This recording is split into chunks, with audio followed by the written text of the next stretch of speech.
Hi, grant writing peeps. Chuck Etheridge here with week 5. I'm excited.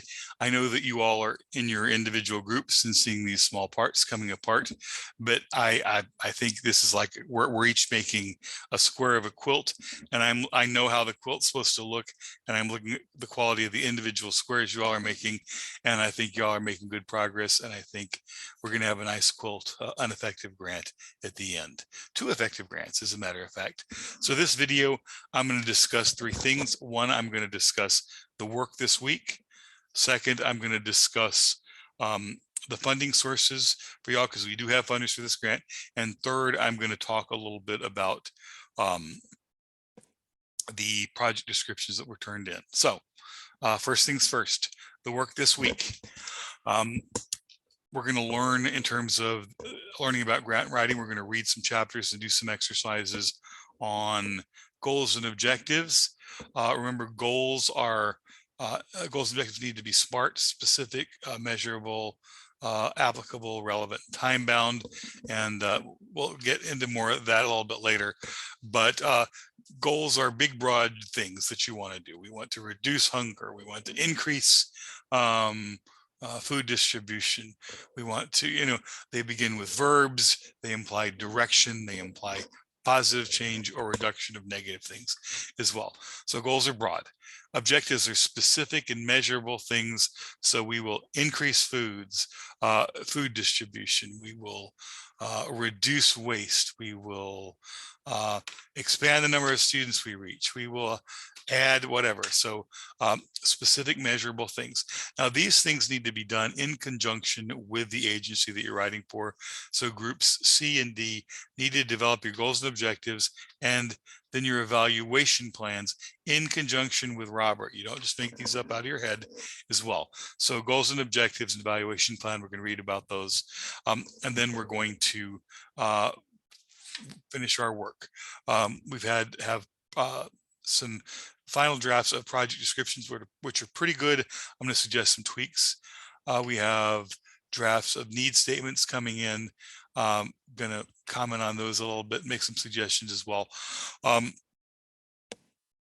And then we're going to come up with our goals and objectives and our evaluation plans. That's what Group C and Group D are going to be coming as well.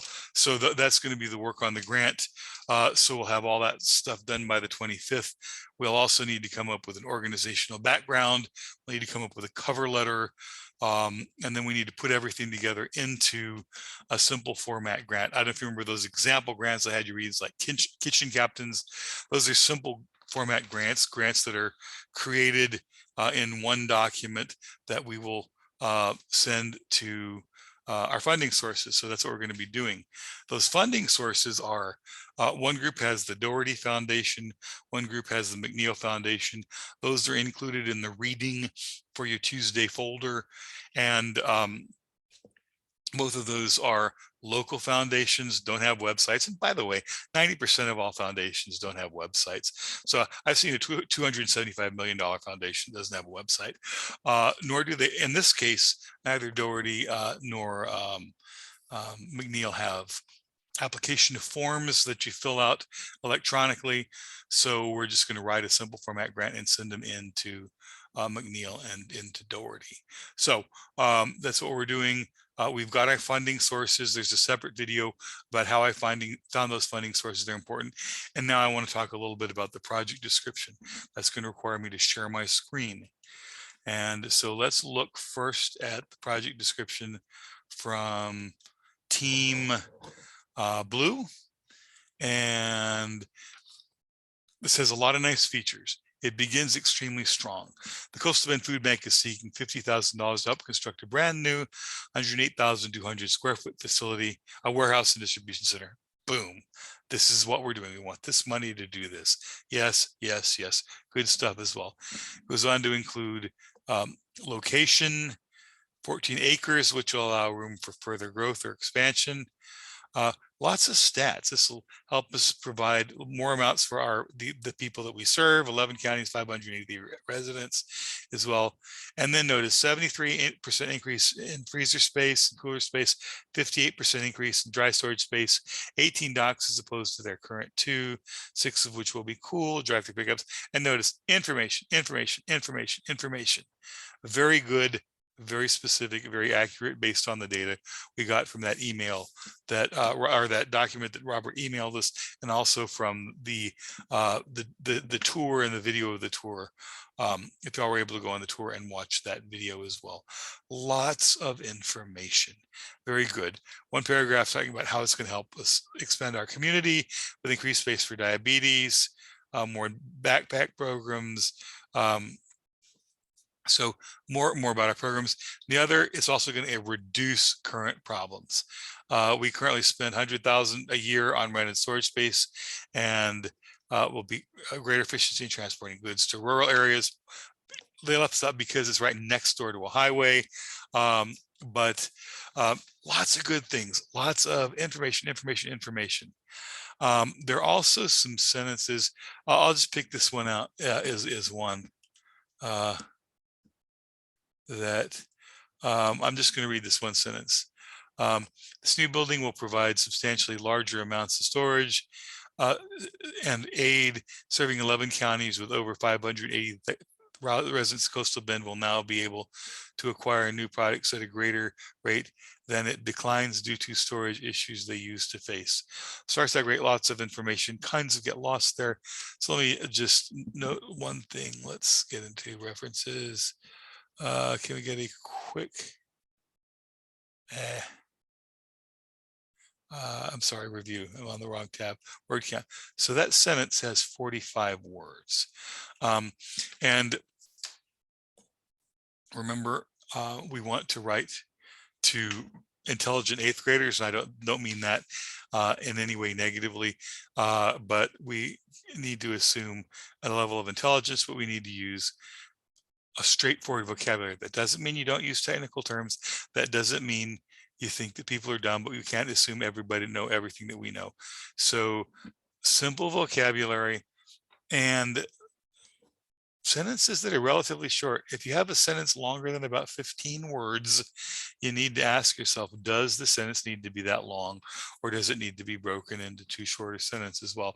So there's some really long sentences and some unnecessary words. And I think this could probably be revised to be about half its length and not lose any key information.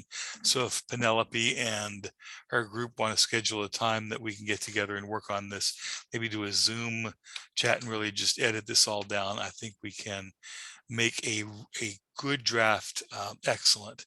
But good start, lots of information, needs a little bit of work, and that's okay.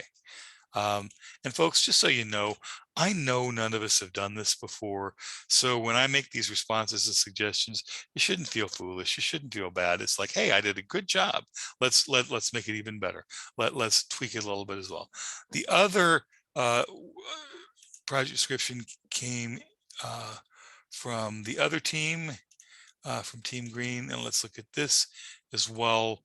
And this, they did something which I thought was interesting. They used some document design techniques. So they had lots of bulleted lists, and by giving info in bulleted lists, info doesn't get buried at the bottom of the paragraph.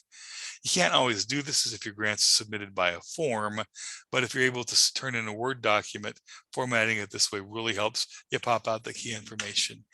Building Hope Project will set forth the comprehensive Corpus Christi plan CC.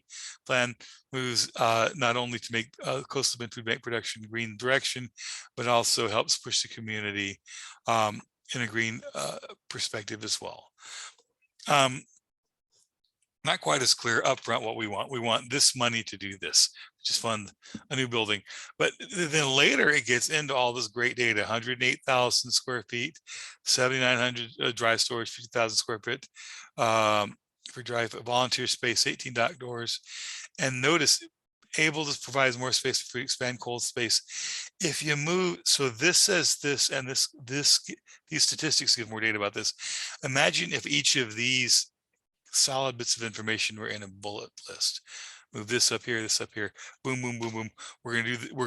We want money to do this new building, stat how this will be better, stat how this will be better, stat how this will be better in the bulleted list. Extremely effective visual strategy as well. The new area includes the following, boom, all the new features it has that the other one doesn't have as well. So different strategy, fewer words, nice design. It's like if this one and the other one had a baby, they would be the perfect project description as well.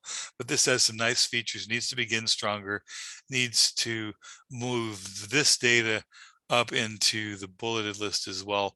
I like this. This last paragraph, expected outcomes. I like the way you're thinking, but this is work that the goals and objectives and the evaluation teams, this is this is work that team C and D, I'm sorry, group C and groups D are going to do. So this material is not necessary. I like how you're thinking about in terms of change, motion, things like that, because I really emphasize that dollars, grants are dollars, dollars are progress, dollars are positive change in the community. So I like that idea, but this isn't necessary in a project description. So good starts. And again, what do we have? We have a good piece of the quote coming into place. We have project descriptions that are nearly there, need one more good revision, and we should have that part done. And then we're going to look at need statements next. So I thank you for your time. Remember, there is a separate video about how to find funding sources and why we hit on Doherty and McNeil. And that's a separate video. So we'll talk to you soon. Thanks.